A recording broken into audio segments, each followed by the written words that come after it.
최순길은 여전히 보육원 아이들을 거칠게 다루고 있었습니다. 그럼에도 희망을 잃지 않는 아이들. 진짜 이럴 때 꼭 나타나는 독사 같은 자식.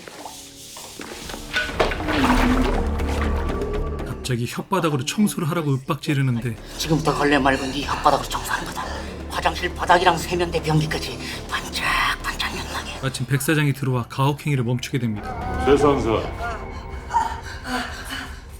이틀 뒤에 손님이 온다고 했을 텐데. 알죠?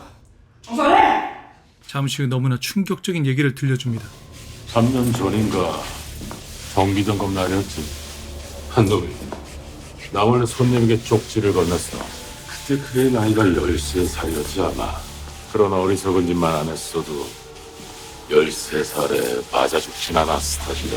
이야기를 마치고 윤재의 목걸이를 빼앗아가는데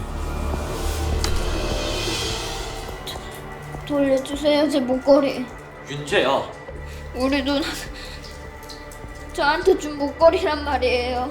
윤재의 눈빛이 돌려줘요, 돌려줘요, 제 목걸이. 너이 새끼야! 죄송합니다. 다신 이런 일 없을 겁니다. 11번 때문에 그냥 넘어갑니다. 그러나 윤재의 눈빛은 나한테 왜 그랬어? 미친 개한테 덤벼들어서 목걸이 빼앗아야지. 왜 날 때렸는데? 윤정이한테 널 지키겠다고 약속했으니까. 형이 무슨 일 있어도 너를 꼭 지켜줄게. 현재 사진을 들여다보는 범인.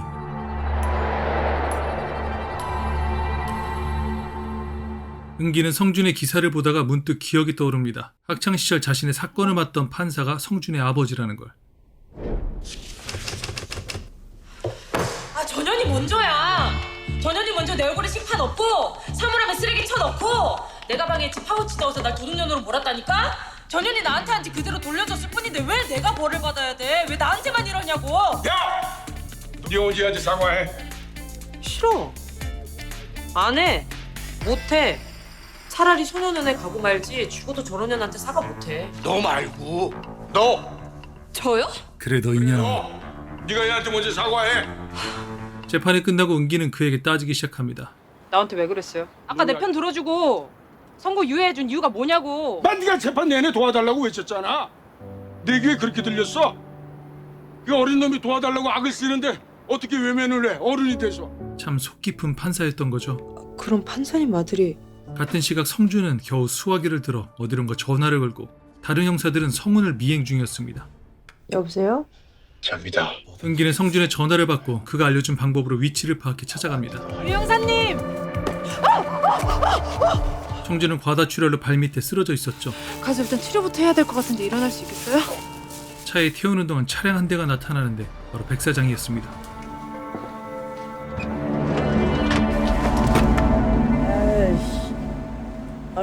기사님 오셨어요? 은기가 술 취한 척하며 기지를 발휘해 위기를 모면합니다. 문제는 성준의 사건으로 어머니가 복지부 장관 후보에서 물러나야 할 상황. 거기다 성운의 정만춘 사건 판결로 비난까지. 온종일 민원이 쇄도하고 있어. 친동생의 범행을 감추기 위해 무고한 사람에게 유죄를 때린 게 아니냐고. 염 사장도 이를 망친 백 사장에게 화가 단단히 났습니다. 하여간 예전부터 제대로 하는 일이 하나도 없어. 하나도. 누가 도와줄 사람을 찾으러 갈 겁니다. 그때 백 사장이 은기가 타고 있던 아동센터 차를 떠올리고 의심하게 됩니다. 응급처치를 받던 중 성준은 잠시 정신이 돌아오는데 한편 성운에게 온 소포.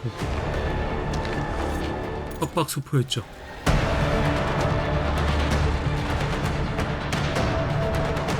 찰스의 가게에 모인 배심원들. 아, 저는 이 집 초밥이 먹고 싶어서요. 사장님 저 초밥 1인분만 포장해 주세요. 대화 도중 경제가 꺼낸 이야기. 그 형사 어린 시절이 보이더라고. 이따만한 사냥개 앞에서 겁에 질려가지고 저리가 이러면서 벌벌벌 떨고 있는 거야. 정만춘 일가족 살인사건 브리핑 시작하겠습니다. 성준의 가족부터 지인들까지 모두 감시 대상이 된 상황. 아직까지 추측에 불과하지만 유성준이 조커 살인사건의 진범일 가능성에 무게를 두고 있습니다. 은기가 다행히 성준을 잘 숨겨주고 있었습니다. 뭐 하는 겁니까? 삐절입니까? 아, 왜 21시에 죽은 줄 알았잖아요. 아, 근데 나도 살아야죠. 그쪽이 진짜 살인마일지도 모르는데. 살인마일지도 모르는데 저 밥은 왜 사왔어요? 뭐 일종의 고문? 밥을 미끼로 사실을 털어넣으라고 협박하는 무서운 여자 조은기. 똑바로 말 안 하면 이 밥 없을 줄 알아요? 핸드폰에서 뉴스를 보며 만춘의 아내와 아들까지 살해되었다는 걸 알게 됩니다. 원웅이가 죽었다고? 국밥집 할머니조차 성준을 걱정하는데 함께 동고동락했던 강형사는 여전히 성준을 유력한 용의자로 믿고 있었죠. 아주머니가 아직 법을 잘 모르시나 본데 범인 숨겨주면 은닉죄로 처벌받습니다. 마음대로 해. 어? 나는 그깟 거 하나도 안 무서워. 난 먹을 자격도 없어. 이때 성준의 전화가 걸려고 정만춘 아들이 죽은 게 사실이야? 예, 현장에서 시신으로 발견됐습니다. 대화 도중 강형사가 전화를 가로챕니다. 누구냐? 여친입니다. 번호가 저장 안 돼 있는데. 여친? 정식으로 사귀자고 한 지가 며칠 안 돼서 죄송합니다. 은기의 센스 덕분에 이번에도 위기를 넘기는데 아, 석우 씨 갑자기 전화가 끊겼죠. 제가 엘리베이터 아니라서요. 바쁘실 텐데 일 보세요. 은기는 이곳에서 잘 숨어 지내라며 밥을 주곤 옷을 벗어달라 부탁합니다. 입고 있는 옷 좀 벗어줄래요? 아, 세탁하려고요. 안 봐. 아니 이미 벗겨놓고 응급처치 다 했구먼. 모텔에서 나올 때 원웅엔 틀림없이 살아있었어. 어떻게 된 거지? 한편 성우는 부검이를 만나 증거 자료를 확인하게 됩니다. 성준이가 살해를 했다는 직접 증거가 좀 나왔습니까? 네. 판사님처럼 머리가 좋진 않지만 범행 현장의 지문이랑 족저, 머리카락까지 남길 정도로 걔가 그렇게 똥멍청이가 아니거든요. 난간에서 성준이의 지문이 묻어있는 단추 하나가 떨어져 있었어요. 그리고 단추?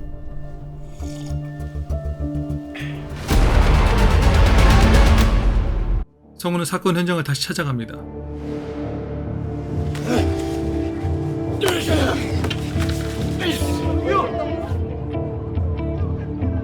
그때 봤던 그 사람이 성준일까? 성준은 또 악몽을 꾸는데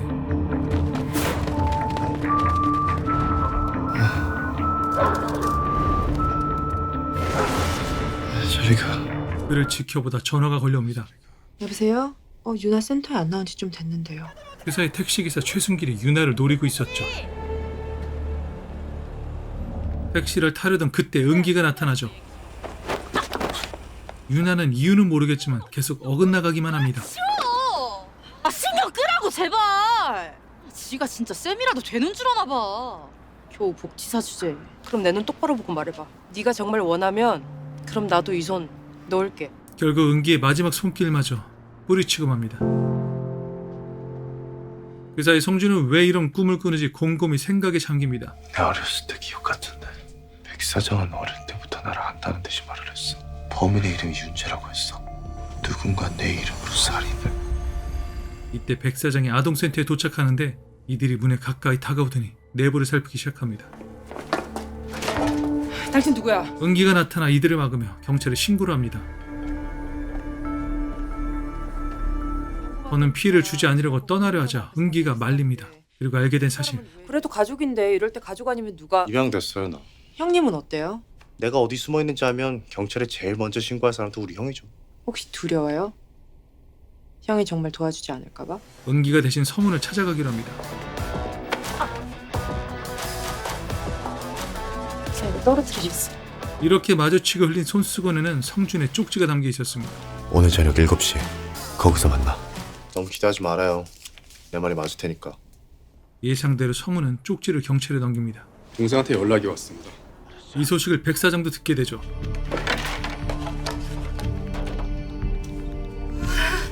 약속 장소에는 성훈과 매복 중인 경찰들이 있었습니다. 형을 믿고 접근을 시도하는데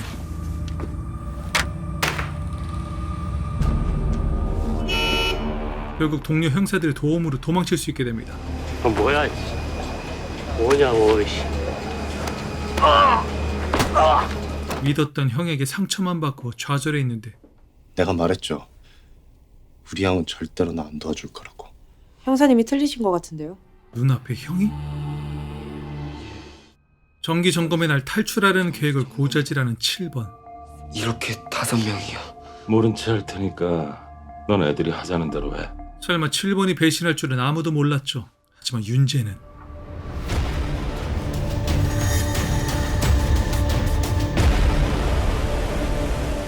다시 현재 6시간 전 어떻게 하실 생각이세요? 성준이한테 연락이 왔습니다. 형사님 말이 맞았네. 성훈의 행동에 실망한 은기에게 도착한 또 다른 손수건. 지금부터 내가 시키는 대로 해요. 모두를 속일 겁니다. 물론 성준이도. 그래야 내가 성준이를 도울 수가 있습니다. 그래서 성준이 도망칠 때 강형사를 제외한 다른 형사들의 도움을 받을 수 있던 겁니다. 게다가 성훈이 성준이와 비슷한 복장을 해서 백 사장 일행을 따돌린 거였죠. 그것도 아주 치밀하게. 눈물이 날 정도로 고마울 수밖에 없었던 성준이. 은기가 자리를 피해준 사이 본격적인 사건 확인에 들어갑니다. 이거부터 설명해봐. 우선 첫 번째 증거 단추, 그리고 모텔에 남은 흔적. 정만춘 왜 만났어? 그 인간이 나랑 할 얘기가 있다고 옥상으로 불렀어. 무슨 얘기를 했는데? 백지은 살해범이 자기한테 돈을 주고 가짜 범인 행세를 시켰다는 거야. 그게 말이 돼? 진범이 자기 아들을 죽일지도 모른다면서 두려워하고 있었어. 모텔에 정만춘 가족이 있는 건 어떻게 알았어? 정만춘이 알려줬어. 거기 가면 녹음 파일 있다고 해서. 녹음 파일? 정만춘과 백지은 살해범의 통화 녹음 파일. 성준이 왜 만춘을 만났는지 이유를 알게 됩니다. 그리고 모텔에 도착했을 땐 이미 만춘의 아내가 칼에 찔린 상태였죠. 다행히 아들은 찾아내 심폐소생술로 살려냅니다. 어머니, 하필 그때 강형사가 현장에 딱 나타난 거야. 잠깐, 아이가 살아있었다고? 살아있었어. 내가 떠난 후에 살해당하게 틀림없어. 그리고 그 이후에 납치돼가지고 정신을 잃었고. 납치? 백 사장. 그 사람은 내가 자기 딸을 죽인 범인으로 알고 있어. 이제야 성준이 도망치는 실종된 이유가 밝혀집니다. 고문당한 거. 결백한데 왜 숨어있냐고? 증거의 힘이 얼마나 대단한지 그 누구보다 형이 더 잘 알잖아. 무엇보다 은기가 위험을 무릅쓰고 성준을 도와주는 이유가 궁금했습니다. 성준이가 결백하다고 믿나 봐요. 판사님은 동생분을 안 믿으세요? 오늘도 경찰 소리 듣는 짭새들. 그러니까 국민들이 니들 보고 경찰이 아니라 견찰이라고 하는 거야, 이 새끼들아. 밖에는 기자들이 몰려왔고 성훈에게 대략적인 정황을 듣게 됩니다. 나우 부사님, 아드님과 연락하셨습니까? 아드님이 연쇄 살인마가 맞습니까? 사퇴하실 의향은 없으십니까?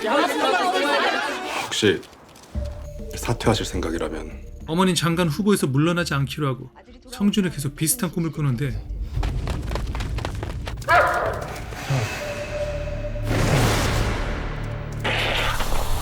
도와줘. 정말 무서운 개꿈이었죠. 상처를 치료해주다 잠시 꿈 얘기를. 마지막에 널 잡히고 잡아먹기 직전에 깨요. 그래도 다행이네요. 형이랑 같이 있어서. 내가 형이랑 같이 있었던 건 어떻게 알아요?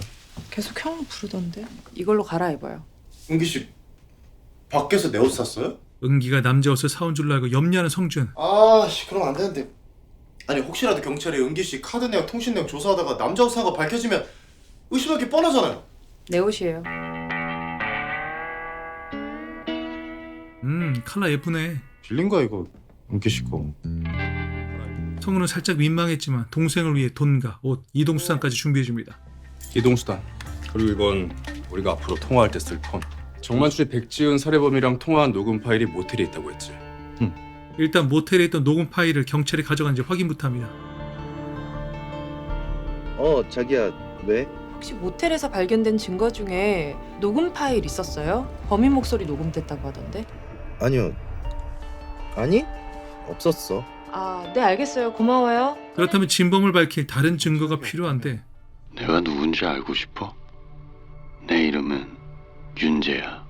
정윤재. 녹음 파일은 이미 백 사장의 손에 들어가 있었죠.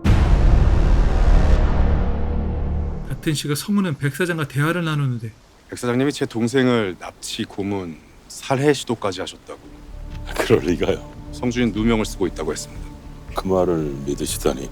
백 사장님은 왜 성준이가 진범이라고 확신하시는 겁니까? 대화 도중 걸려온 아내의 전화. 지은이 남자친구. 지은이 남자친구? 실은 녹음 파일을 찾기 위해 시간을 버는 중이었죠.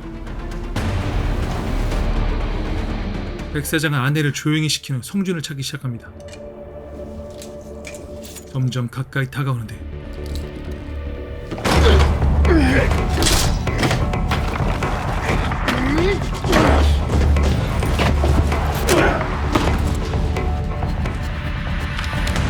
그럼 녹음 파일은 여보, 뭐해? 빨리 와. 어머니 그럴 때가 아닌데. 결국 아내는 머리를 다쳐 그 자리에서 사망. 없는데? 하지만 녹음 파일은 챙기지 못했죠. 없다고? 그럼 누가? 남은 건 병원에서 있었던 또 다른 인물. 그 시각 상공에 드론이 하나 더 있었어요. 시내에선 드론이 불법이니까 경찰에 문의하면 누가 띄웠는지 금방 확인이 가능할 거야. 드론에 촬영돼 있을지 모르니 그걸 추적하기로 합니다. 한편 순기는 유나를 손님으로 태우는데 오밤중 택시가 도착한 곳은 인적이 드문 산속. 이때 걸린 유나의 전화. 살려. 유나야, 유나야. 지금 어디야? 쌤이 갈게. 어디 있는지만 알려.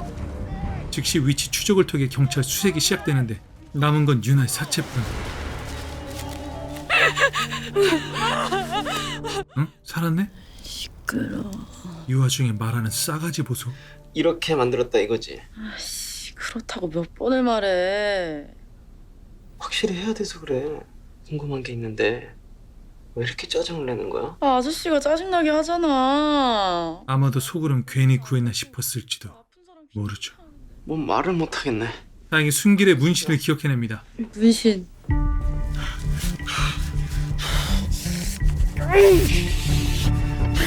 백 사장은 순길을 찾아와 새로운 사실을 알게 됩니다. 자네가 법정에서 봤다는 그 애가 윤재 아니었나?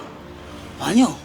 제가 본 건 윤재가 아니라 7번이었습니다. 7번. 있지 않습니까? 화상 입은 쥐새끼. 7번은 팔목에 화상 흉터가 있었죠. 이것들이 동시에 나타난 데는 뭔가 이유가 있을 겁니다. 제가 한번 7번 그놈들을 캐보겠습니다. 얼마 후 순길은 쥐새끼에게 전화를 겁니다. 너 하는 거 봐서 결정할게. 준비되면 얘기해. 모든 정황을 살펴봐도 순길이 연쇄 살인범이라 단정지을 순 없었죠. 이때 다른 증거가 생각납니다.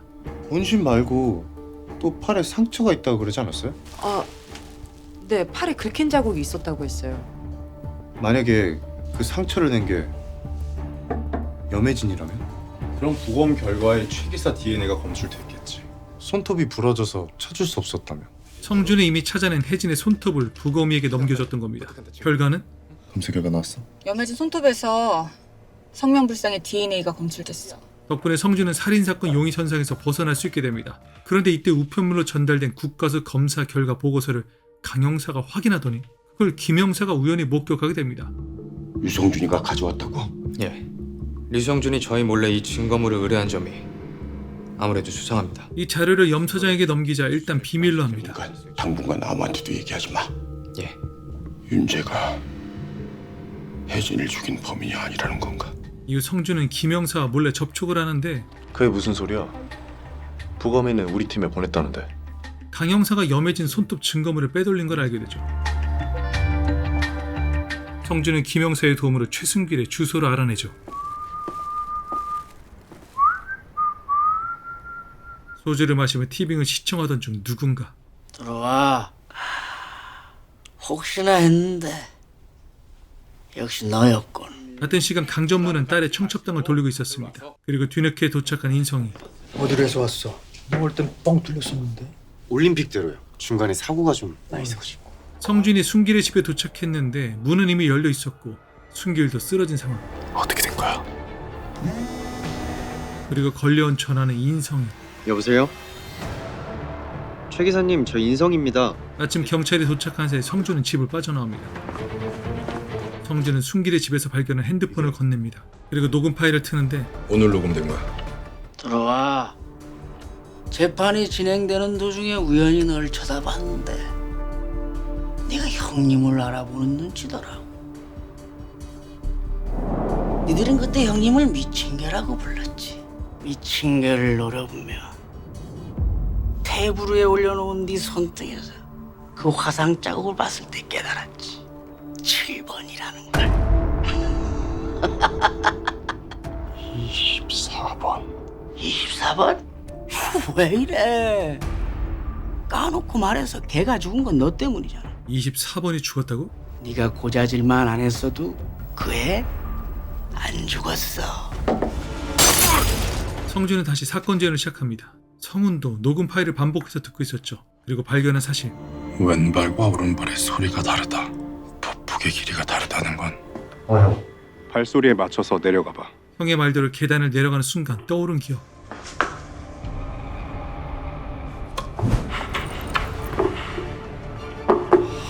먼저 가시오. 따라갈 테니까. 꼭 오세요. 찾았다. TVN 드라마 블라인드 5, 6화 이야기. 정리 영상이라 생략된 떡밥들이 꽤 있지만 추리하는 재미하는 분명한 작품입니다.